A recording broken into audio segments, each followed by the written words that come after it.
I'm Ken Kelly, and I've got a real burning passion for counselling skills. I've built training that takes the doubt out of using counselling skills. You get to see the counselling skills used in real live sessions by a qualified therapist. Full sessions, real material, real counselling skills. To find out more, go to counsellingskillsacademy.com. Welcome to the Counselling Tutor Podcast, the must-listen-to podcast for students of counselling and psychotherapy. Here are your hosts, Rory Lees-Oakes and Ken Kelly. Hi, I'm Rory, and with me, as always, is Ken. How are you doing, Ken? I'm exceptionally well, Rory. I'm even rubbing my hands together this morning. I'm glad to be here, and we are glad that you have joined us for the Counselling Tutor Podcast. It's episode 222, or musically put, 222. Dun, dun, dun, dun. Hey, and we have three topics that we're going to be covering today. We're going to be starting off in our Counselling Foundations. This is when we go back to the foundations that are so important that underpin any counselling practice. And today we're looking at counselling and the law. We then move on to that focus on self, where we recognise that you are the heartbeat of your practice. We need to look at ourselves. We need to be okay in ourselves to be there for our clients. And today we're going to be looking at creating a safe emotional space for our clients. And then focus on, that is focus on self. Moving on from focus on self, he should say, putting his teeth back in, we go into practice matters, where we dip our toe into any aspect of practice. It can be the business of running a practice. It can be the paperwork. It can be what we may get presented with in practice.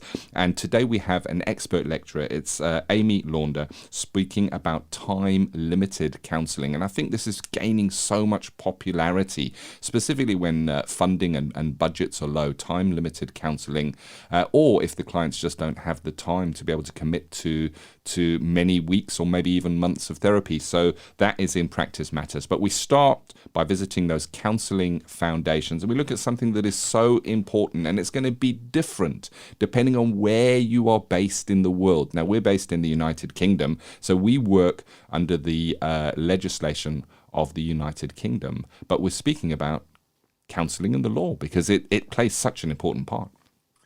Yes, I mean, it came as a bit of a revelation to me when I went to training, and this came up because it's something that I really never considered. I believe that counsellors were somewhat akin to priests or vicars who listened to people, and everything was said was kind of sacrosanct and confidential. And in fact, there are some exceptions to, and as Ken said, the UK law that we need to think about, but we also need to think about law in general. Counselling in the law isn't just about the exceptions to confidentiality. It's the laws we work to and we have to abide by. And of course, one of those laws is the General Data Protection Act of 2018. Yep.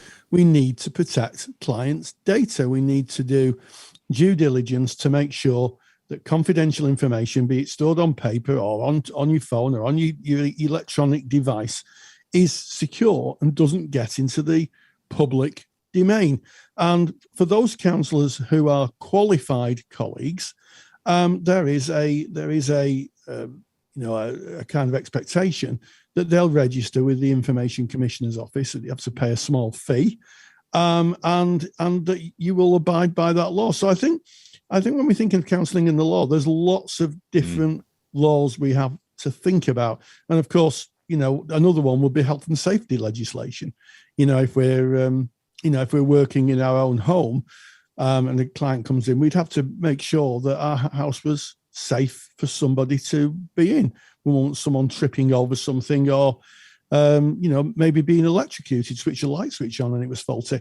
So those are some kind of laws, I think, that sometimes go under the radar, Ken.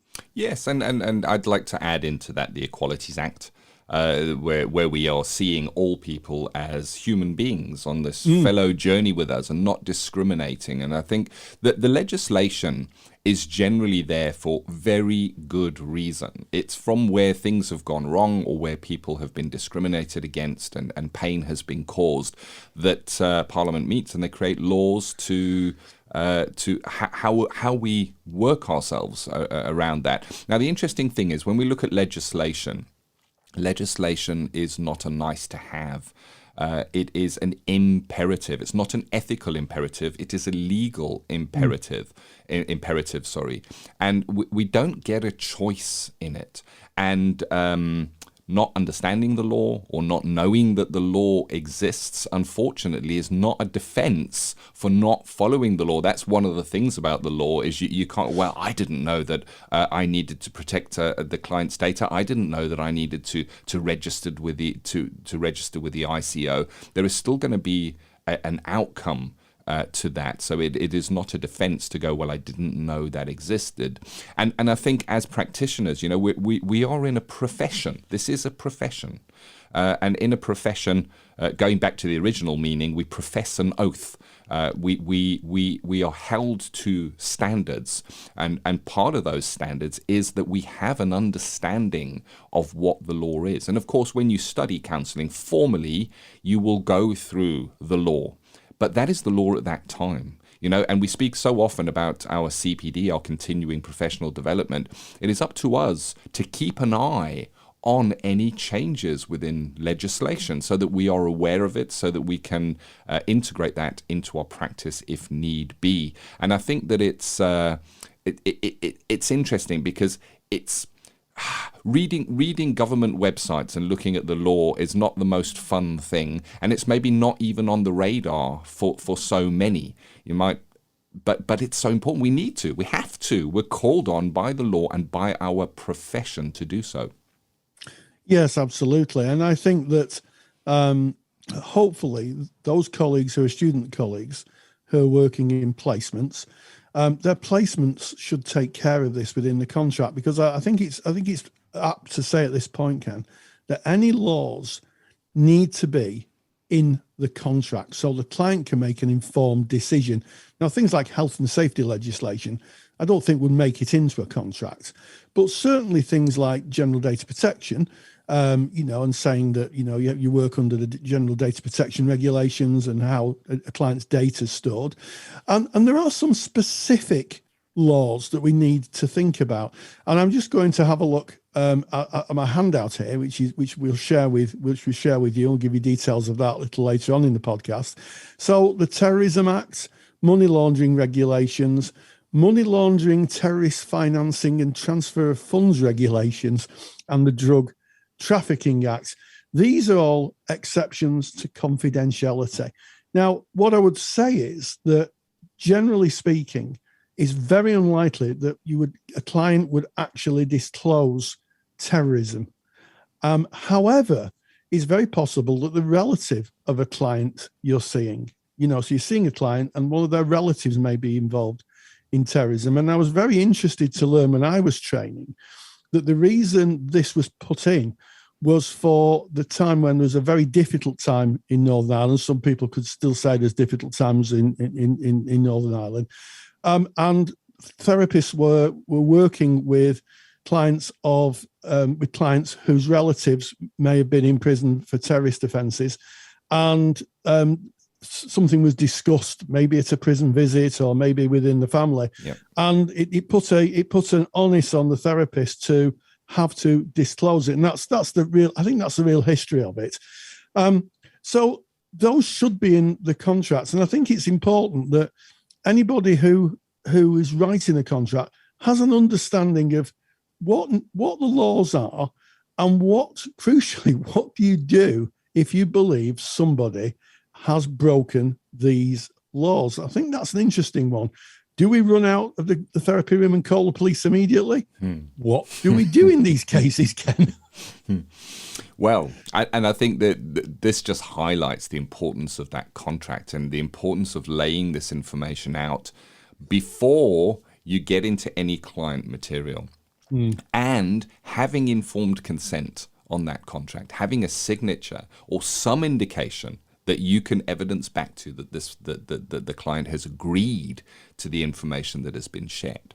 And this is a great case in point that you mentioned now, Rory. So if I'll tell you how I am on this. If I was in a session and somebody mentioned that they were involved in or had knowledge of an act of terrorism, then I think that it would be safe to say that me making any mention of the fact that I was going to pass this information on because I have to break confidentiality, because I am required to by legislation, could put my life at risk, and it could put my family's life at risk, because it may trigger a stop. No, we don't want this information out. And when we're speaking about an act of terrorism, we are talking about organized individuals that have significant resources around them.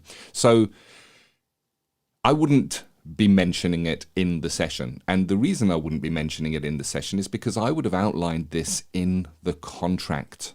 It would have been mentioned before we started our client engagement. And in my contract, I'm not reading from it now, so I'm speaking just from memory. It goes along the lines of, I would need to break confidentiality if you were to mention knowledge of or involvement in an act of terrorism. Full stop. I then go on to say, I would not in our session discuss this with you. It is discussed in this contract. I would then just need to report that on without even telling you. And again, full stop. And again, I'm just kind of paraphrasing from memory what is in that contract. We need to look to our safety and the safety of our family in those kind of situations. But if you've covered that in your initial contracting, then surely the individual, you would cover it in your contract, you would check the understanding of your contract with that person before any client engagement starts. They then have the boundaries of the session. They know what will happen if they do bring that information because you've already shared that with them. I don't know what you would do, Rory. Well, I mean, I think exactly the same thing. In a very unlikely event that's a client disclosed that that they're involved in or have been involved in an act of terrorism, I think I'd go along the lines of your thinking, Ken.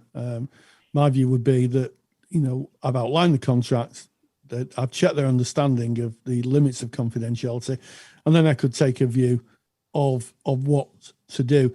And I think the one that used to come up a lot for students was the Drug Trafficking Act. Oh, yes. And there's a bit of a debate here. Drug trafficking is the movement, as far as I understand it, of huge amounts of drugs. It's not somebody selling, a little bit of, shall we say, a little bit of cannabis, which is illegal. Let me be really clear on that. Making no judgments on this, but it is illegal. So I think you have to use a little bit of wisdom on this. There's a big difference between someone, selling a half an ounce of cannabis and someone importing a wagon load of cocaine. I think that there is a difference. And also, you're going to be able to draw where you can, if it's not an emergency situation, on your supervisor and the ethics hub of your ethical body. That's why it's so important to be a member of an ethical body. It's one of those reasons what you pay your money for, because you can contact the ethics hub and talk it through with someone, and they can give you a view. They don't tell you what to do, but they can give you a perspective, and from that perspective, you can have to make a decision. I'd also like to point out that there are some glaring omissions from the legal confidentiality. One is disclosing harm to children, because as we stand in the UK at the moment, and I think a lot of people, we've talked about this on the podcast before, there is no statutory legislation for an independent practitioner, I'm going to make this really clear, to disclose harm to children. If you're working within a school or you're working within a setting that looks after children, then it's covered under the Children's Act. So a lot of therapists like myself have an overarching part of the contract that says harm to self or harm to others. Yeah. And I think that's really, really important. I learned that very early when I was a placement counsellor, and they used to have it on the walls of the therapy room when I worked at Mind, I seem to remember, disclosure of anything that's harm to self or harm to others. And that was a big relief, because it meant it took the burden of the decision from me. I was working under the organisation, and that was the organisation's policy. And I took that into my own private practice when I went into private practice. Because what happens if you had a situation where you had a client who turned up under the influence of alcohol or drugs, and he knew they were driving a vehicle? My personal view would be, if somebody, I would ask them, can I get you a taxi? Could you leave your keys? And if they were driving, my personal view is that I couldn't live with myself if that person drove a vehicle and hurt or kill somebody. I would break confidentiality for that. Other therapists may take a different view, Ken. Yeah. And I guess we now go into that area where it becomes, I guess, tricky from the way that we're not given law that we have to follow. So in the instance you're speaking about, somebody that is clearly under the influence of alcohol, and they're going to leave your session, go and jump in their car. It is against the law, as you've said, but we're not called on to break confidentiality if somebody breaks the law. We are called on under certain legislation to break confidentiality. Yes. And this is where it is. This is where it becomes about you, your practice, and how you run that, and the exclusions that you might put into your contract of when you might need to step in, when you might need to act, when you might need to break confidentiality. But just going back to the law, when you were speaking about drugs trafficking, it's up to us to have a look at drug trafficking legislation. Now, it doesn't mean we have to understand the intricacies of it, but we should be able to understand it to a point that we can explain it to a client. It's up to us to understand terrorism and money laundering regulations. Again, not that we have the intimate details of the law. If you find yourself in a situation where you feel, do I now need to break confidentiality? As Rory has said, you can seek advice from your ethical body, but so that we can explain it to a client and so that we can understand it ourselves. So if we don't have an understanding, and perchance a client says, my partner is dealing cannabis on a corner, we might think we have to break confidentiality. It may be inappropriate breaking of confidentiality, and it can have ramifications for that person, for that client. It could cause harm to them for the ramifications that come in from that. So we need to tread carefully. Now, Rory has mentioned, and I'm going to mention this again, that he's prepared a handout for this episode, and this, I think, is one of the more important handouts. So if you're not in the practice of going over to our website and getting the handouts from each of the episodes, I suggest go and get this one, no matter what your level of practice. And the reason is it's got some really good useful links there. The terrorism hotline, Crime Stoppers, terrorism and money laundering regulation. There is a link to the government website where you can go and you can spend an hour looking over it so that you educate yourself on what that really means. Drug trafficking legislation. There is a link to the website. Once again, you can go and have a look at that and just inform yourself. There's a link to the Data Protection Act. Also BACP guidance on GDPR and the Equalities Act on the government website. So this is all UK based. If you're based in the UK, these are good links to have. These are really good links to have if you find yourself in a position of not knowing, wondering. These links are a great starting place. Yeah, absolutely. And of course, your own supervisor. Yes. Go and speak to your supervisor if you're unsure. And, if you're unsure, speak to your ethical body, their ethics hub. And there's lots of information in different awarding bodies, ethical bodies, and you'll be able to go there and they'll be able to advise you. And I think I'd like to kind of, as we end this kind of topic, not leave people worrying too much. In the 20 years I've been practicing, I have to say that I've never come across any breaking of confidentiality for any laws, apart from the harm to self and harm to others, which is not a law; it's written into the contract. I think the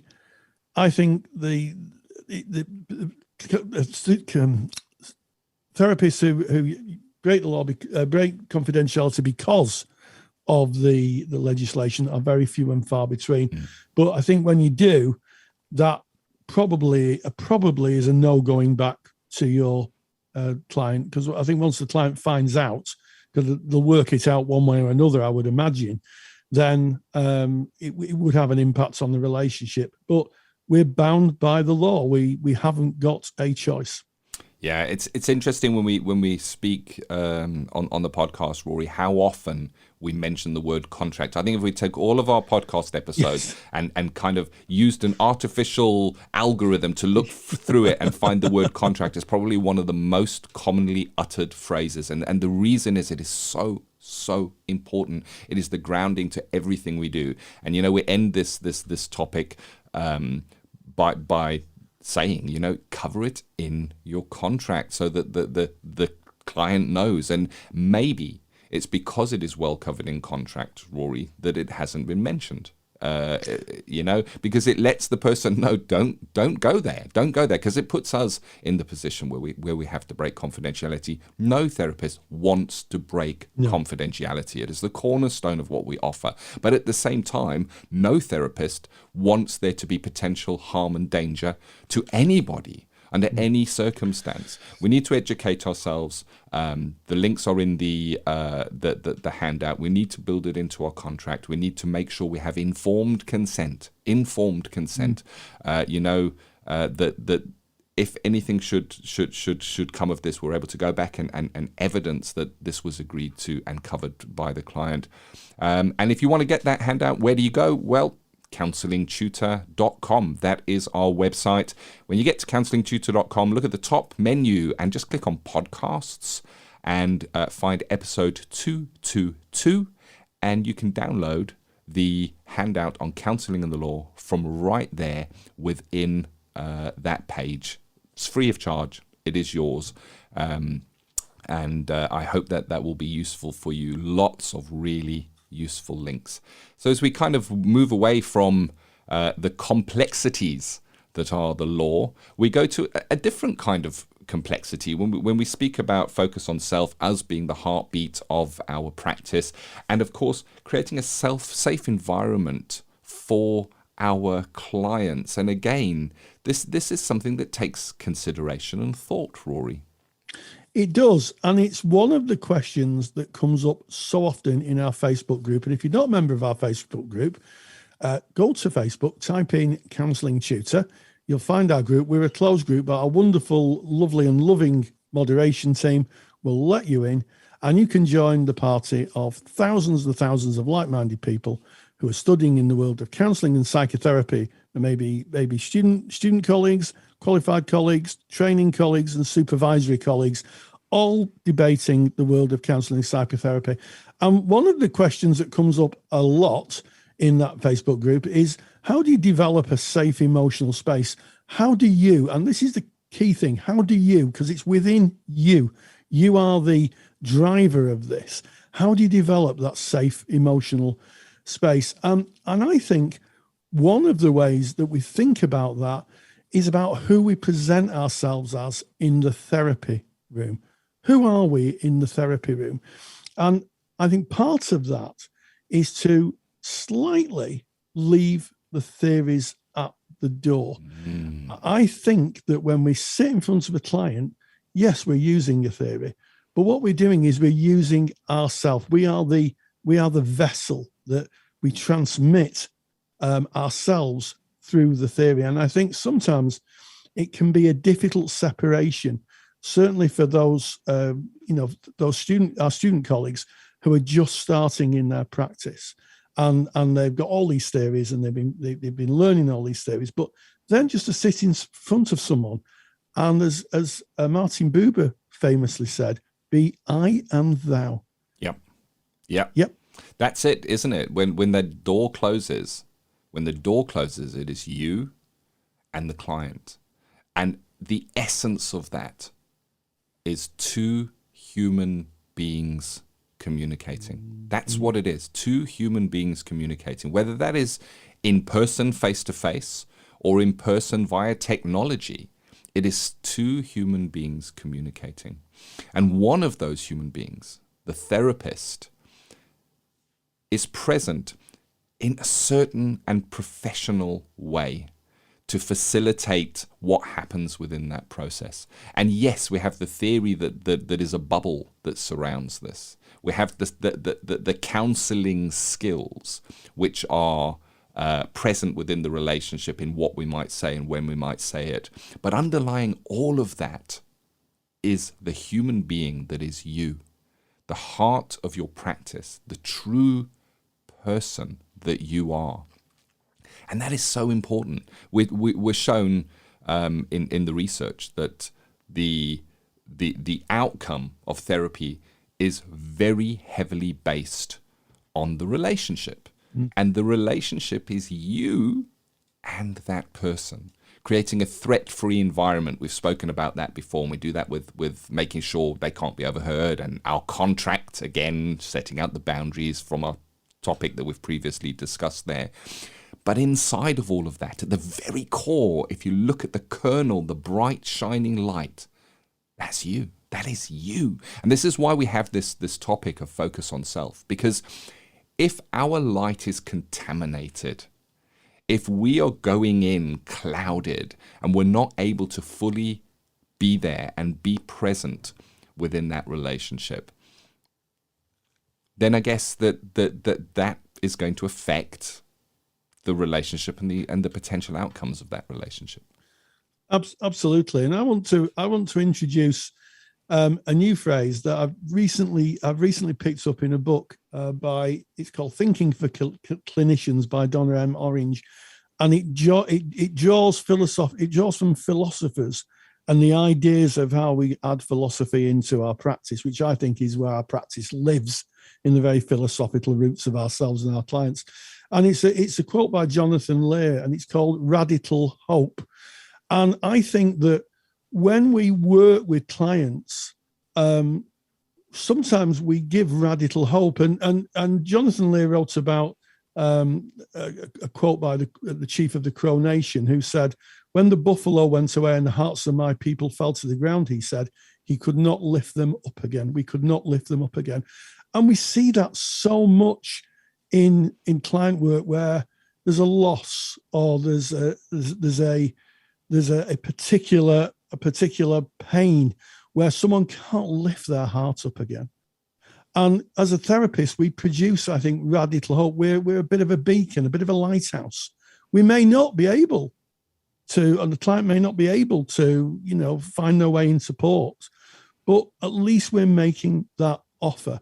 And I think it lies in our ability to see the other. And you're absolutely right, Ken. The research has come up time and time again. It talks about the dodo bird theory and the work at Scranton University of common factors, and it lives with us. And I think, to be honest, it's the biggest challenge. The theory, a lot of people think, the theory is so hard and so dense, whichever modality. But actually, I think the real challenge is being a human being and being that I and thou person. Oh yeah. Oh, I love that. And you say it's the biggest challenge. For me, it has been the challenge that had its kernel in my counselling training. And it continues today, many, many years later, to be, I guess, no longer a challenge, but something that I enjoy. And that is personal development. Who am I? Who am I? Who am I? That is a big question. Because am I going to define myself by my name, by my sex, by my work that I do, by my status in society, whatever it may be? Is that really who I am? Well, no. The who I am is that essence that lives within this body. I'm hitting it at the moment. I don't know if you can hear that. Oh, that's a nice sound. Hear that, Ken. We're going to have to start a... Steady on, Ken. You might do yourself a damage there. But it's that essence, that internal essence. And the world is all about looking externally. And self-development is about looking internally and learning who we are.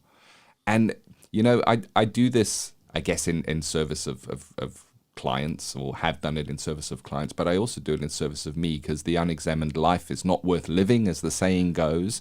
And as we learn who we are, we're able to kind of peel away the onions of the introjected values and the conditions of worth that have kind of created how we view the world and the reality that we look at. And that all falls away. The illusions fall away, and we get to know our true selves, and then we get to be more of our true self within the relationship. And that's all that we're called on to do, is to be there, to not judge, and to be our true selves. If you're looking at person-centered therapy, we're called upon to exercise congruence, and that congruence is being true to who we really are. Not looking at another therapist and trying to do what they do, or trying to use the right skill at the right time and link it to the right theory. Just being real, our true essence of self in a room with another person. And as you were speaking about the importance of that, Rory, I was thinking about how those that are held in captivity, that are held in isolation, the damage that happens from that, of not having another human being, even to listen, not even to talk back, even to listen, just having nobody there, how damaging that is to us as humans. Just another person caring to be there, caring to listen, even without uttering a word or using any skills or any theory, just caring to be there already makes a massive, huge difference. Yeah. Just sat in silence in a room with another. Yeah. Can do so much. And I think sometimes that's underestimated. We call it talking therapy. It is, but I think it's more than that. It's, as you say, Ken, it's connection. It's about being the times I've sat in silence with another and just existed with that other person in that equal and present time. It's so powerful. In fact, some sessions, I think, were more powerful than when we were talking, because it just meant that two human beings were existing in the same place. It's not an easy concept to talk about, because it doesn't using the words doesn't really do justice to the feeling and the totality of how that existence plays out. It just doesn't.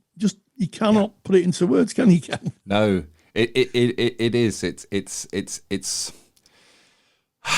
No, I don't have words, and that's what that sigh is. Yeah. What is interesting, I have a passion project that you'll hear it at the beginning of our podcast, where I mention about my passion for counselling skills, and the passion project is called Counselling Skills Academy, and within that, I did a body of work with a fellow therapist, and we have around about 6 hours of recorded therapy sessions. And what's really, really interesting is that when that is evaluated, when it's looked at and kind of analyzed, less than 10% of that session is vocal reply or interaction or action from the therapist. So think about that. 90%, Yes. 90% of the time, the therapist is not saying a single word, is silent. And if you think about the power of that, or what are we saying here? That only when the therapist is speaking are we creating process. Only when the therapist is speaking is healing taking place. It's the opposite. It is when the therapist is silent that this is happening. It's just being there with another human being. And the work we did was online. So it shouts loudly, it screams to the importance of self within the relationship. Absolutely. And I think for those long-term listeners of the podcast, you may know that my grandson is a person with autism, and he's a non-verbal person. And he will come into the studio here when I'm not recording, although he did wander in a few weeks ago when we were recording. He kind of wanders in and he kind of sits in the workstation next to me, and he'll just sit, and we'll sit in relative silence together for maybe an hour. And then he'll look up at me, and you can feel he's got what he needed.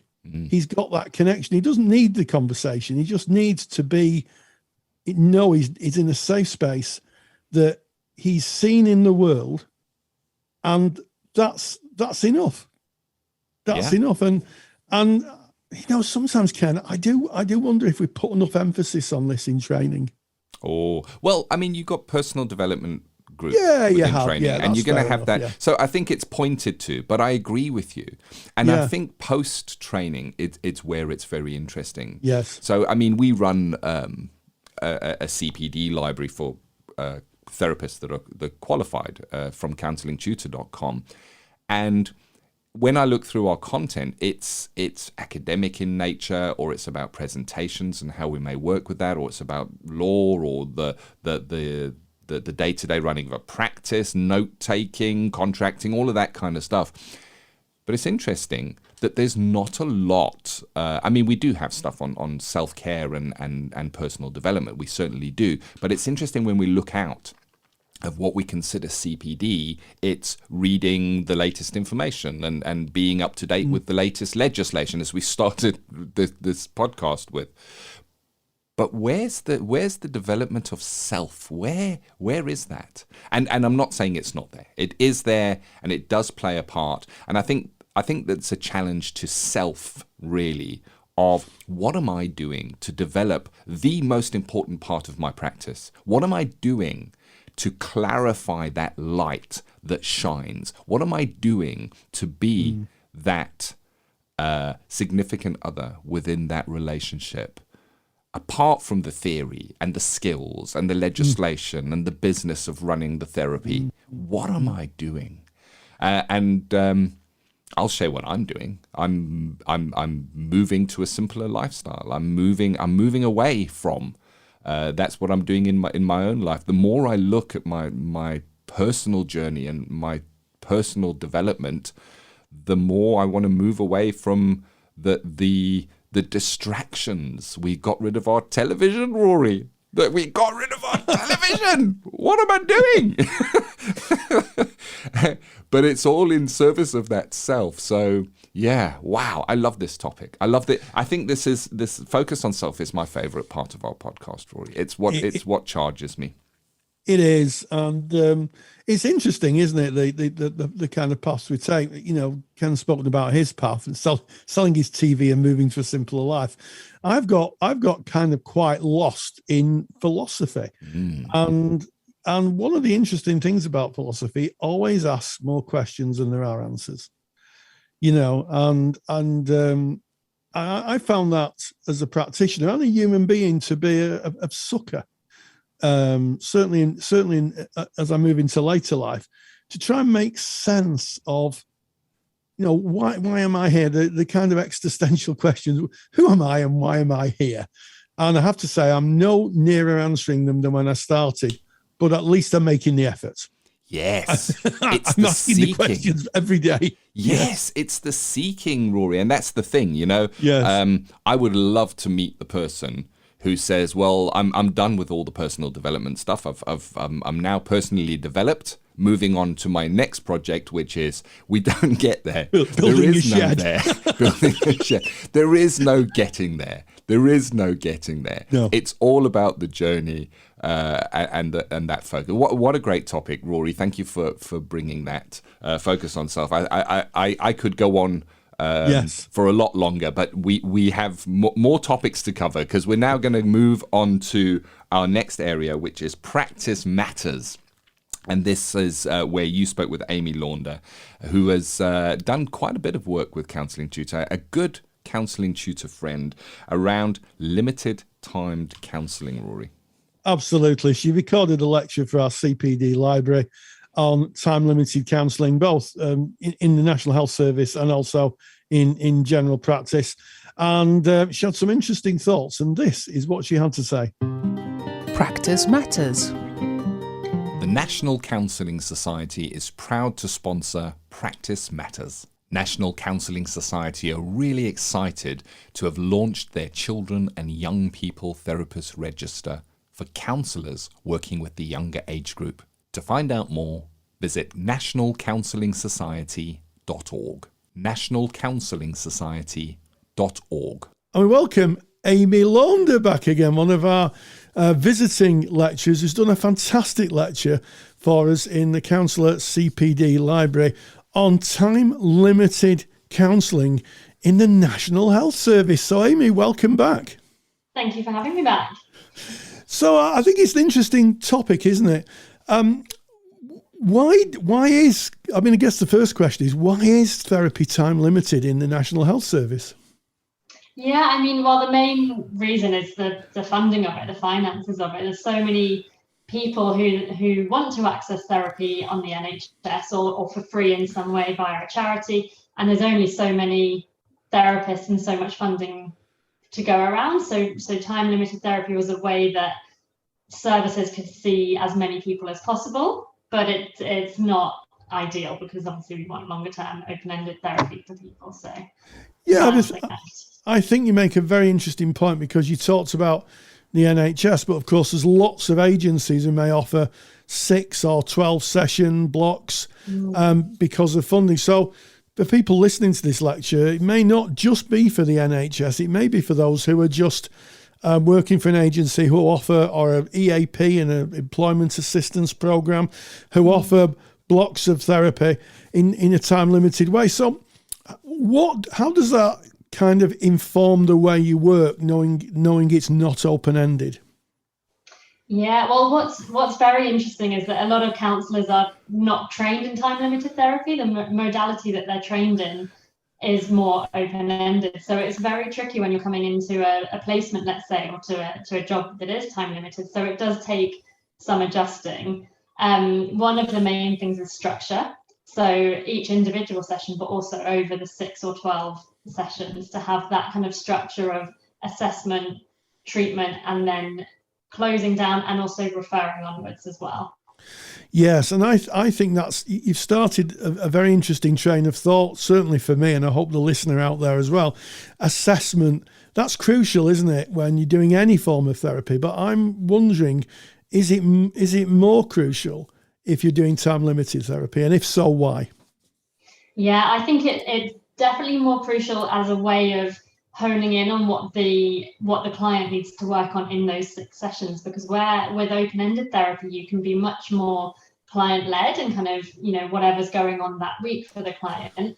In time-limited therapy, there is much more, there's a goal. What are we going to achieve in 6 weeks? What is the client going to work on? So it is much less what's going on each week for the client and much more kind of what is it that we're working on every week for 6 weeks. And do you think that some modalities of therapy suit time-limited better than others? Definitely. There are some modalities of therapy that were designed specifically for time-limited therapy. So there's the dynamic interpersonal therapy, and another one is IPT. I can't specifically remember it, but it's in the lecture if you watch it. Okay. But they were specifically designed for short-term time-limited therapy, so mainly for 16-week sessions, but those were specifically designed for that.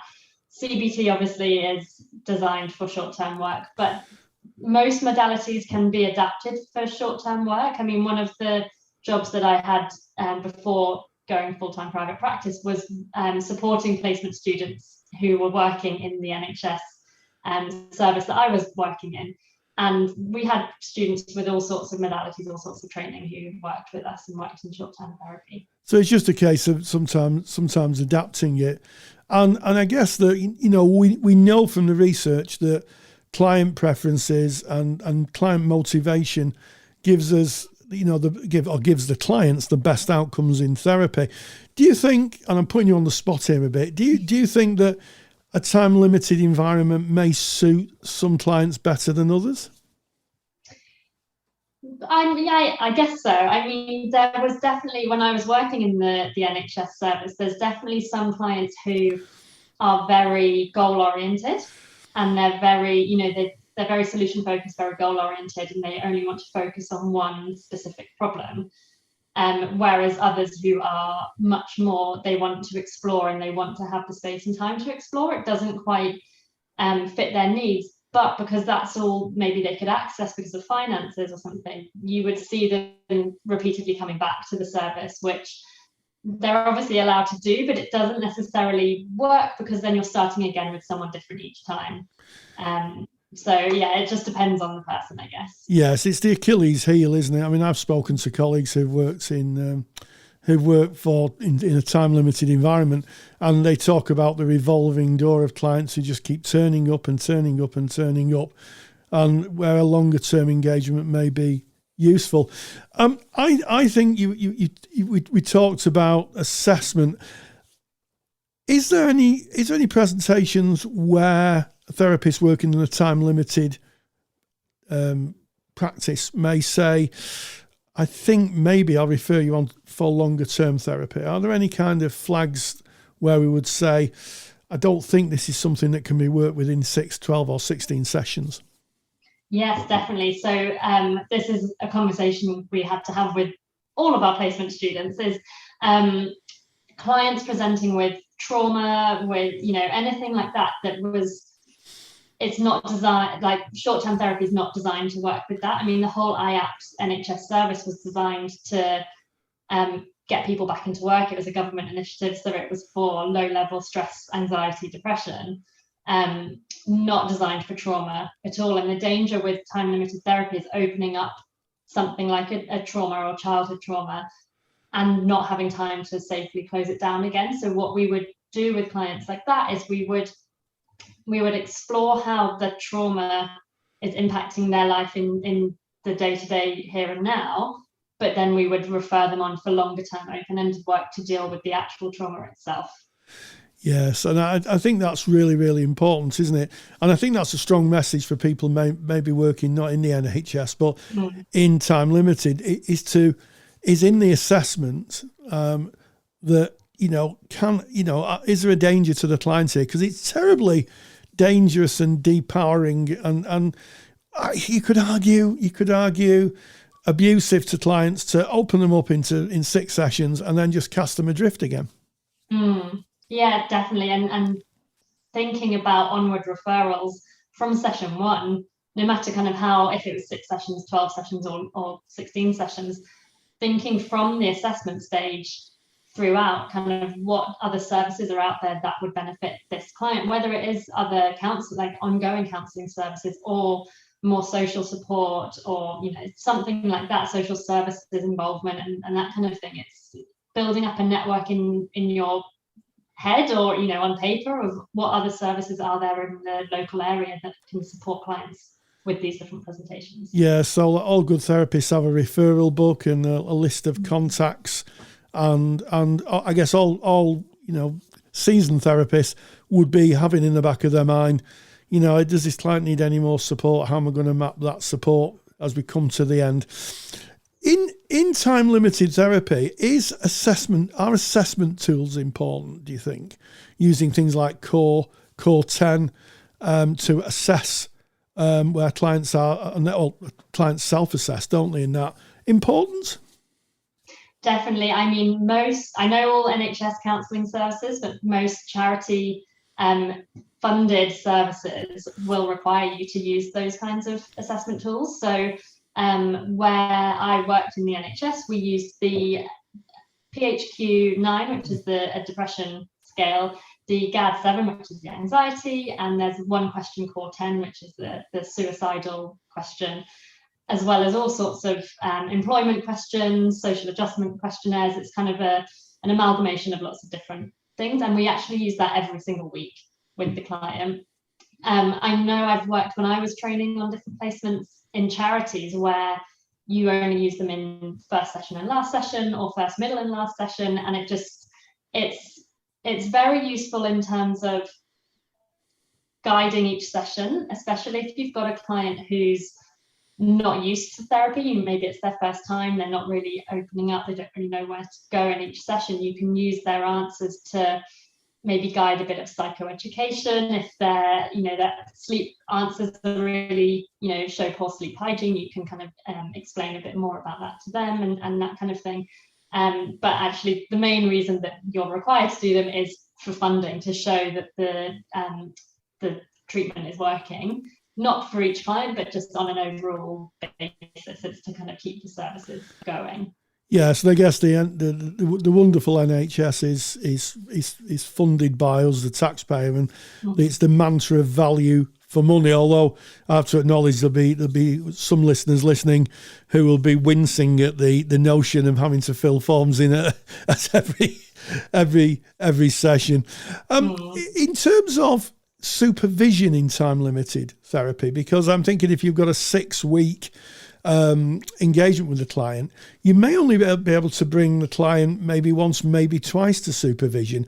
What other support would a time limited therapist get or look for given that supervision cycle? Yeah, well, so I can only speak to places where I've worked. So the service that I worked for that worked with the NHS, because it is a private company that the NHS kind of farms out the counselling service to, they did group supervision twice a month. So you're right, you only get kind of once or twice to present a client, but every therapist had access to their supervisor between sessions. So if it was a case of risk or anxiety in the therapist, especially if they're a new therapist, they could phone the supervisor, email the supervisor, and that kind of thing. They also had a team leader, which was my role. So we were there for more administrative support. So if they got allocated a client that didn't seem appropriate for counselling or something like that, then we would deal with that. So they had a lot of support around them. And I'm sure other services would have some kind of similar setup where you've got access to the supervisor outside of sessions. So it sounds to me like time limited therapy requires an ecosystem of support, not just the time limited session or even the use of core or other assessment tools, but also a support system for the therapist and the client because of the limited engagement. Yeah, it's definitely it feels very intense because you feel like you have to do so much within 6 sessions.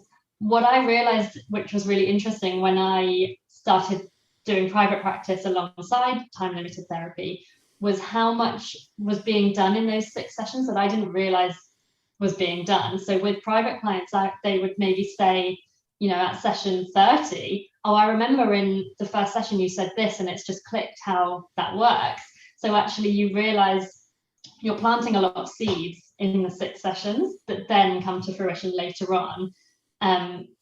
So what I would often say to a lot of the placement students who were doing time limited therapy was to calm the self down, not feel like you have to be doing all the time, but to be and to know that you're helping even if it doesn't feel like it within those 6 sessions. Yes. And also you mentioned things like psychoeducation, sleep hygiene. I would imagine things like sort of sensible use of alcohol may come into that as well. So there seems to be a very strong educational strand within at least NHS time limited therapy. Yes, and what I found just from my own experience with NHS therapy was that a lot of clients who were coming through, it was their first ever experience of therapy. So there was a strong element of psychoeducation because it was stuff that was completely new to them. Like as a therapist, it feels like pretty basic stuff because we've been learning it for so long.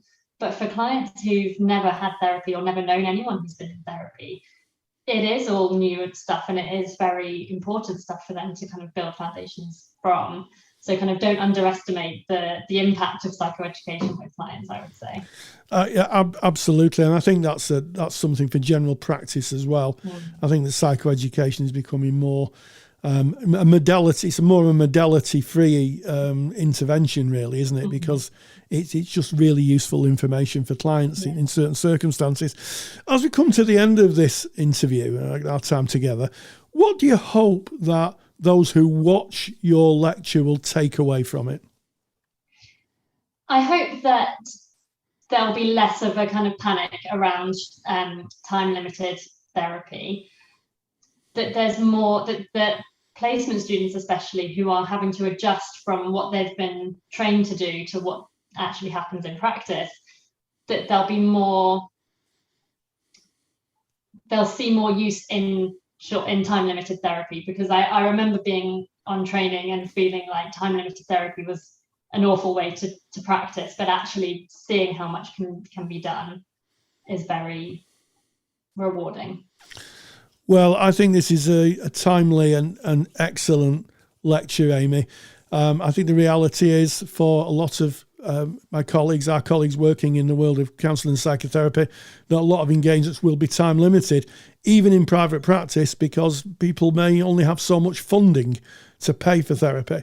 So I think it's really, really useful to understand that, and to understand the kind of advantages and the constrictions of it. So Amy Launder, so glad you joined us. Thank you very much. Thank you to Amy Launder. Thank you again to you, Rory, for hosting these really interesting interviews. And if you're interested in learning more about limited time counselling, we have a CPD library for qualified practitioners. You can get in more information about how to join that at counsellingtutor.com. This has been episode 222 of the Counselling Tutor Podcast.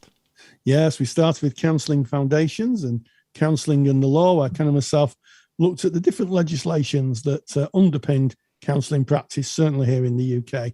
Focused on self, we had a quite a nice meander through the world of existential personal development, and we talked about developing a safe emotional space for clients, and we finished with an interview with Amy Launder, who talks about time-limited counselling. And as always, and especially at this time in the world, stay grounded and stay safe. If you're a qualified counsellor or psychotherapist, then why not check out the Counsellor CPD Library? Stay current with your CPD requirements with over 150 hours of academically rigorous, on-demand lectures you can stream to your device. Joining Counselor CPD will expand your skill set to create a more specialised, highly rewarding practice. For more information on the Counselor CPD Library, visit counsellingtutor.com. Thank you for listening to the Counselling Tutor Podcast. Find the show notes for this episode on our website at www.counsellingtutor.com.